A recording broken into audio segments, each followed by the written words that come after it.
بسم اللہ الرحمن الرحیم. ناظرین السلام علیکم. میں ہوں آپ میزبان صابر شاکر وفاقی دارالحکومت اسلام آباد سے. کچھ تازہ ترین خبریں ہیں اور ان خبروں کا تعلق انڈائریکٹلی پاکستان سے بھی ہے،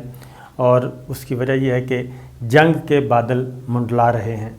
اور یہ 3 جگہوں پہ جنگ کے بادل اس وقت شدید ترین منڈلا رہے ہیں، اور یہ ہے اسی ریجن میں. یہ بات ذہن میں رکھیے کہ اس وقت امریکہ کو چیلنج کون کر رہا ہے. امریکہ کو چیلنج کرنے والے ہیں چائنا اور رشیا، اور ان کے ساتھ جو تیسرا ڈسٹربنگ ملک ہے، ٹربل کریٹ کرنے والا، وہ ہے ایران. تو اب معلوم ایسا ہوتا ہے کہ جو کچھ اس وقت سچویشن چل رہی ہے، روس کو بھی کسی نہ کسی طریقے سے جنگ میں الجھانا ہے، چائنا کو بھی جنگ میں انگیج کرنا ہے، ایران کو بھی کرنا ہے، تاکہ بڑی طاقت اور بڑی سرکار کے جو اپنے معاملات ہیں وہ چلتے رہیں، ان کی دکان جو ہے وہ چمکتی رہے. اس کی ریزن یہ ہے کہ افغانستان سے جو کچھ ہوا ان کے ساتھ اور ان کے اتحادیوں کے ساتھ ایک بہت بڑی شکست ہوئی ہے. اور اگر یہ کہا جائے کہ امریکہ کو اگر اس صدی کی سب سے بڑی شکست ہوئی ہے تو وہ افغانستان کی شکست تھی. اس کے علاوہ ابھی تک کوئی ایسی بڑی لڑائی جو انہوں نے لڑی ہو، لیکن مکمل طور پہ ہتھیار چھوڑ کے یہاں سے نکلنا اور راستہ نکالنا، امن کا معاہدہ کر کے نکلنا، تو وہ افغانستان تھی. اب نئی صورتحال کے مطابق اس سے بڑی ان کی امبیرسمنٹ ہوئی ہے. اب چائنا کو الگ جنگ میں الجھایا جا رہا ہے، روس کو الگ الجھایا جا رہا ہے. پہلے روس کا ذرا جائزہ لیتے ہیں. روس کو جنگ میں الجھایا جا رہا ہے یوکرین کے معاملے میں.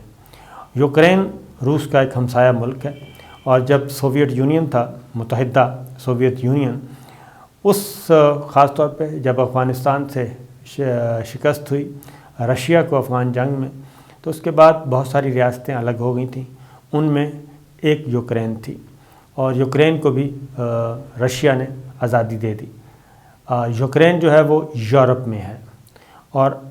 مشروط طور پہ ظاہر ہے روس کبھی بھی یہ نہیں چاہے گا کہ ان کی طرف سے آزاد کی گئی ریاستیں جو ہیں وہ ان کے مخالف کیمپ میں جائیں. تو یوکرین کے بارے میں کافی عرصے سے چل رہا ہے. یوکرین کو اب نیٹو میں شامل کیا جا رہا ہے. یہ امریکہ اور یورپین ممالک کا ایک پلان تھا کہ یوکرین کو نیٹو میں شامل کر لیا جائے. اس میں اب روس اس کی مخالفت کر رہا ہے کہ یوکرین کو نیٹو میں شامل کرنے کا مقصد یہ ہوگا کہ جو مغربی ملکوں کا، یورپی ملکوں کا فوجی اتحاد ہے روس کے خلاف، اس میں یوکرین کو شامل کیا جائے، اور اس کے بعد پھر یوکرین کی سرحد پہ آ کے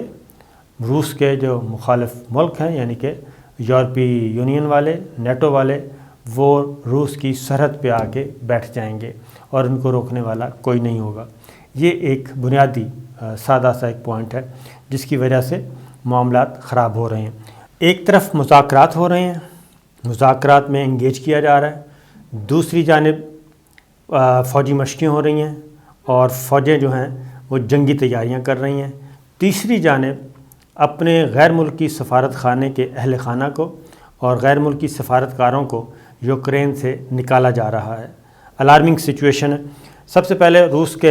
امریکہ اور روس کے وزرائے خارجہ کی ملاقات ہوئی، اور اس میں روس نے جو شرائط رکھیں امریکہ نے وہ تسلیم نہیں کی، اور امریکہ جن شرائط پہ روس سے بات منوانا چاہ رہا تھا وہ روس نے تسلیم نہیں کی. لہٰذا معاملہ جوں کا توں رہا اور کوئی پیش رفت نہ ہو سکی. مذاکرات کی ناکامی کے بعد امریکی وزیر خارجہ نے اور امریکی وزیر دفاع نے یورپی یونین اور یورپی ممالک کے ساتھ رابطے کیے، اور اس کے بعد فوجی مشقوں کا آغاز کر دیا. اب امریکہ اور نیٹو ممالک جو ہیں، امریکہ اور نیٹو ممالک وہ بحیرہ روم میں بحری مشقیں کا اعلان بھی کر دیا ہے، اور وہاں پہ اپنی فوجی قوت میں بھی اضافہ کر دیا ہے. یہ 12 روزہ بحری مشقیں ہونے جا رہی ہیں، اور اس کا آغاز جو ہے وہ ہو چکا ہے اس ہفتے سے. اور اس میں باقاعدہ طور پہ جان کربی جو ہیں وزارت دفاع کے ترجمان، انہوں نے بتا بھی دیا، اور انہوں نے اس کا ڈھکی چھپی بات نہیں رکھی، اور انہوں نے کہا 4 فروری تک یہ مشقیں جاری رہیں گی، اور ان کا بنیادی مقصد یہی ہے کہ روس کو پیغام دینا کہ اگر آپ نے ہماری باتیں نہ مانی تو پھر ہم جنگ کے لیے تیار ہیں، اور اگر روس نے یوکرین پہ حملہ کیا تو بھی وہ تیار ہیں، جبکہ یوکرین میں بھی امریکہ اور مغربی ملکوں کی جو فوجی امداد ہے وہ پہنچنا شروع ہو گئی ہے۔ صورتحال گھمبیر ہے۔ طیارہ بردار امریکی بحری جہاز جو ہے وہ USS ہیری ٹرومین اور اس کیریئر گروپ کے دیگر جو جہاز ہیں وہ دسمبر کے وسط سے ہی، یعنی پچھلے 1 مہینے سے بحیرہ روم میں موجود ہیں، اور اپنے جہاز کو مشرق وسطیٰ کی طرف لے جانے کے بجائے بحیرہ روم میں ہی کھڑا رہنے کا حکم دیا گیا تھا امریکی حکام کی طرف سے۔ اور امریکی وزیر دفاع لائیڈ آسٹن نے روس کے ساتھ کشیدگی کے ماحول میں یورپی اتحادیوں کو ایک یکجہتی کا پیغام دیا اور یقین دہانی کروائی تھی کہ ہم ان کے ساتھ ہیں۔ بیسیکلی اگر یہ ساری چیزوں کو سمجھا جائے تو کسی نہ کسی طریقے سے روس کو جنگ میں الجھانا ہے، اس کے علاوہ کچھ نہیں ہے، کیونکہ روس، چائنا، ایران اور اس کے آگے بڑھائیں تو پاکستان ایک یہ فوجی اتحاد جو ہے وہ بننے جا رہا ہے، ریجنل بلاک بننے جا رہا ہے، وہ چیلنج کرے گا، اور اس لیے وہ ایک بنیادی اصول ہے، اور وہ امریکہ کا بھی یہی ہے کہ جو اس کے دشمن ہیں ان کو انگیج کر دیا جائے، ان کو اپنی اپنی مصیبت میں مبتلا کر دیا جائے۔ تو یہ ہو رہا ہے۔ نیٹو نے بھی مشقوں کا انعقاد کیا ہے، لیکن اس میں ساری صورتحال میں جو ایک پلس پوائنٹ ہے وہ یہ ہے کہ یورپی ممالک تمام کے تمام متحد نہیں ہیں اس معاملے میں، اور اس کی ریزن ہے کہ کچھ یورپی ممالک، جرمن فار ایگزامپل، جرمن نے کسی قسم کی فوجی امداد کا اعلان کیا ہے، بلکہ فوجی امداد نہ دینے کا اعلان کیا ہے، فوجی ہتھیار نہ دینے کا اعلان کیا ہے یوکرین کو۔ نہ صرف خود بلکہ جو بالٹک ریاستیں ہیں ان کو بھی منع کیا ہے کہ جرمن سے خریدا گیا جو اسلحہ ہے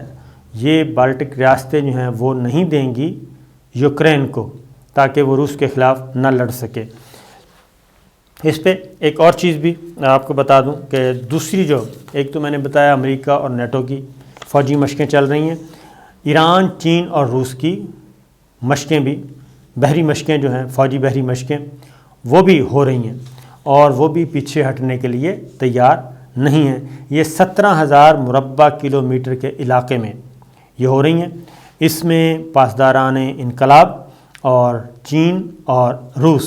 تمام کی تمام جو بحری افواج ہیں تینوں ملکوں کی وہ موجود ہیں۔ ان میں مختلف قسم کے ایکسرسائز کی جا رہی ہیں اور ٹیکٹیکل زیادہ مشقیں ہیں۔ اس میں وہ کہتے ہیں کہ ایک تو جلتی کشتی کو ریسکیو کرنا، ہائی جیکٹ کشتیوں کو چھڑانا، رات میں فضائی اہداف کو نشانہ بنانا، اس طرح کے بھاری بھرکم جو ہیں کیے جا رہے ہیں۔ رات کے اندھیرے میں کس طریقے سے دشمن پہ حملہ کیا جا سکتا ہے، یہ سب کے سب ہو رہے ہیں۔ اور شنگھائی تعاون تنظیم اور وسط ایشیائی ریاستوں کی ایک سیکورٹی تنظیم ہے جس کی قیادت روس اور چین کے پاس ہے، تو یہ سب کچھ ہو رہا ہے۔ اور ایرانی وزیر خارجہ حسین عامر جو ہیں وہ بھی چین کے دورہ کر کے لوٹے ہیں، اور وہاں پہ بھی کافی معاملات طے پائے۔ تو ایک تو یہ ہے کہ مشقیں ہو رہی ہیں، فوجیں تیار ہیں، تازہ دم ہیں، اور کسی وقت بھی وہ کہتے ہیں کہ آگ بھڑک سکتی ہے، اور ایک دوسرے پہ اعصابی حملے بھی کیے جا رہے ہیں تاکہ ایک دوسرے کو مسل دکھائے جائیں اور ڈرایا جائے۔ اور صرف اتنا ہی نہیں ہے بلکہ سیریسنس اس وقت آئی جب امریکہ نے یوکرائن سے اپنے سفارتی عملے کے اہل خانہ کو پہلی سٹیج پہ واپس بلانے کا اعلان کر دیا اور یوکرائن چھوڑنے کا حکم دیا۔ 23 جنوری اتوار کو یہ حکم ہوا، اور اس کے بعد سے امریکی سفارتکاروں کے اہل خانہ جو ہیں وہ وہاں سے نکل رہے ہیں، اور وہاں سے روانگی ہو گئی، واشنگٹن پہنچنا شروع ہو گئے۔ اور یہ ایک پہلی علامت ہے کہ وہاں پہ کشیدگی جو ہے وہ بڑھنے جا رہی ہے، اور اس کی وجہ یہ ہے کہ روس نے کی آلریڈی فوج یوکرین کی سرحد پہ موجود ہے، اور جو اطلاعات ہیں نیٹو کی، یورپی ممالک کی اور امریکہ کی، وہ سب یہی کہہ رہے ہیں کہ جنگ کے امکان کو رد نہیں کیا جا سکتا، اور مذاکرات چونکہ ناکام ہو چکے ہیں، اور اگر روس کے مفادات ہٹ ہوئے تو روس جو ہے وہ یوکرین پہ فوجی کارروائی ضرور کرے گا، اور اس کی روس نے تردید بھی نہیں کی، اور یوکرین کی سرحد سے 10,000 فوجیوں کو صرف واپس بلایا تھا سمبولیکلی روس نے، لیکن جب مذاکرات ناکام ہوئے تو اس کے بعد اس میں مزید اضافہ کر دیا گیا۔ امریکی جو سفارتی عملے کے اہل خانہ واپس آئے تو اس کے بعد برطانوی سفارتی عملے کا بھی یوکرین سے انخلاء شروع ہو گیا، اور برطانیہ نے روس کی جانب سے ممکنہ حملے کے پیش نظر یوکرین سے اپنے سفارتی عملے کو بلا لیا ہے اور وہاں سے واپس نکالنا شروع کر دیا ہے، اور کیف میں تعینات عملے میں سے آدھے کو بلا لیا ہے، اور یہ کچھ دیگر یورپی ممالک نے بھی شروع کر دیا ہے، جس کا مطلب ہے کہ معاملات گڑبڑ ہیں، کوئی اتنے سادہ نہیں ہیں۔ پھر تو اس میں جی بالٹک کی 3 ریاستوں نے فوجی امداد کا کہا، اور اس سے 3 ریاستوں نے اس میں انہوں نے کہا جی anti aircraft missile system دیا جائے ہمیں، اور اسی طریقے سے یوکرائن تنازع پر امریکی اور روسی وزرائے خارجہ نے بھی جو ملاقات کی تھی وہ بھی ناکام ٹھہری، اور امریکی اور روسی وزیر خارجہ کی، جبکہ $200 ملین کی امریکی دفاعی امداد کا پہلا حصہ یوکرین پہنچ گیا ہے، اور اس $200 ملین کا جو سیکورٹی سپورٹ پیکج ہے وہ پہلی کھیپ ہے جو کہ پہنچی ہے یوکرین میں، اور اس میں انہوں نے اس بات کا اعلان بھی کر دیا ہے اور اس کی بتا دیا کہ مسلح افواج کو، یوکرین کی مسلح افواج کو امریکہ نے روسی جارحیت کے خلاف یوکرین کی خود مختاری اور علاقائی سالمیت کے دفاع کے لیے جاری کوششوں میں مدد فراہم کرتا رہے گا۔ روس اور امریکہ دونوں ایک دوسرے پہ الزام لگا رہے ہیں کہ اگر جنگ ہوئی تو ذمہ دار روس ہوگا، وہ کہتے ہیں امریکہ ہوگا، تو یہ سلسلہ چل پڑا ہے۔ اور پھر دوسری جو جانب، ایک تو روس کو انوالو کیا جائے اس ریجن میں لڑائی کے لیے، پھر چائنا کے لیے بھی اسی طرح کا ماحول تیار کیا جا رہا ہے اور اس کو الجھایا جا رہا ہے تائیوان کے معاملے میں، اور تائیوان میں چینی فضائیہ بھی ہر حرکت میں آئی ہوئی ہے، اور وہ بھی اپنی ظاہر اپنا ان کا اصولی موقف وہ لے کے آگے بڑھ رہے ہیں۔ چائنا کو بھی اس میں انوالو کرنے کی کوشش کی جا رہی ہے، اور چائنا بھی پیچھے ہٹنے کے لیے تیار نہیں ہے، اور یہی کچھ ہو رہا ہے ایران کے معاملے میں، اور ایران کو بھی اسرائیل کی طرف سے 1-2 ٹیکے لگانے کی بات کی جا رہی ہے، لیکن یہ بات ذہن میں رکھیے کہ روس، ایران اور چائنا منیمم ایجنڈے پہ ایک ہیں، اور وہ فوجی اتحاد جو ہے ان کا یہ بنتا جا رہا ہے، اور روس اور چائنا اور ایران کے درمیان 25 سالہ جو معاہدہ ہوا ہے طویل شراکت داری کا اسٹریٹجک معاہدہ، اس پہ بھی عمل درآمد شروع ہو چکا ہے۔ تو اس میں دیکھتے ہیں کہ امریکہ مخالف ممالک جو ہیں چین، روس اور ایران اس جنگ سے کیسے محفوظ رہتے ہیں اور اپنی جو اسٹریٹجک مفادات ہیں ان کا تحفظ کیسے کرتے ہیں۔ یہ پاکستان کے لیے اس لیے امپورٹنٹ ہے کہ چائنا اگر ہوتا ہے انوالو، اگر چائنا کسی جنگ میں جاتا ہے تو ظاہر ہے پاکستان اس کا اتحادی ہے، اسٹریٹجک پارٹنر ہے۔ روس بھی اسی طریقے سے، اب وہ والے ماضی کے طرح تعلقات کشیدہ نہیں ہیں، سرد جنگ نہیں ہے۔ روس آپ کو معلوم ہے کہ وزیر اعظم عمران خان اور پیوٹن کے درمیان ٹیلی فونک رابطہ ہو چکا ہے۔ عمران خان اگلے مہینے چائنا کا وزٹ کرنے والے ہیں۔ ایران کے ساتھ پاکستان کا رابطہ ہے، اور پھر جو مڈل ایسٹ میں جو کچھ اس وقت کھیل کھیلا جا رہا ہے وہ بھی ذہن میں رکھنا چاہیے، وہاں پہ بھی ایک نئی جنگ۔ تو یہ ریجن پورے کا پورا ڈیزائن ایسا کیا جا رہا ہے کہ پورے کا پورا ریجن جو ہے وہ جنگ کی لپیٹ میں آئے، اور جو افغانستان کی جنگ بند ہونے کے بعد سکون ملا ہے وہ سکون برقرار نہ رہ سکے۔ ایک میں آپ کو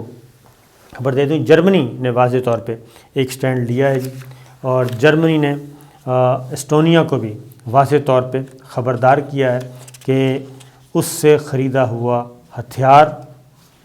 یوکرین کو نہیں دیا جائے گا۔ وال اسٹریٹ جرنل کی رپورٹ کے مطابق یہ واضح طور پہ بتا دیا گیا ہے جرمن نے کہ وہ اس لڑائی میں اس طرح سے نہیں آنا چاہتے،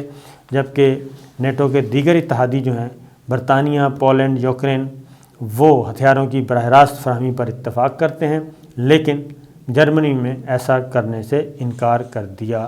ہے، اور واضح طور پہ جرمن چانسلر نے کہا ہے کہ جرمن نے حالیہ برسوں کے دوران کسی کو بھی ہلاکت خیز ہتھیار برآمد کرنے کی حمایت نہیں کی۔ صورتحال بڑی دلچسپ ہے، دیکھتے ہیں کیا ہوتا ہے اور امریکہ کے مخالف ممالک جنگ کی لپیٹ سے کیسے بچتے ہیں۔ اجازت دیجیے، اللہ حافظ۔